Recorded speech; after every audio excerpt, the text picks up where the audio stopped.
శ్రీమన్నారాయణ మీ శ్రీవారదాసుడు ఏంటి మూర్తిని చూపిస్తా అనుకుంటున్నారా? శనైశ్చర స్వామివారు ఈయన గురించి చెప్పడానికే.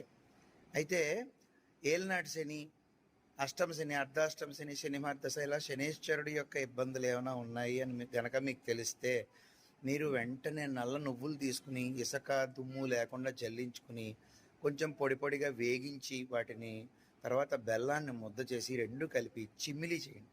చిమ్మిలి చేసి మీరు ఒక 19 శనివారాల పాటు ప్రతి శనివారం 9 ఉండల కింద, అంటే చిన్న నిమ్మకాయ సైజ్ అంత ఉండ చేసి ఒక 9 ఉండలు ప్రతి శనివారం కూడా ఆవుకు పెట్టండి.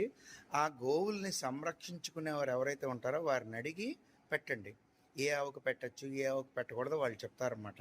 ఒకే ఆవుకు కాకపోయినా మార్చి మార్చి పెట్టండి. ఎంత అద్భుతమైన ఫలితం వెంటనే చూస్తారు మీరు. నన్ను నమ్మండి. జై శ్రీమన్నారాయణ.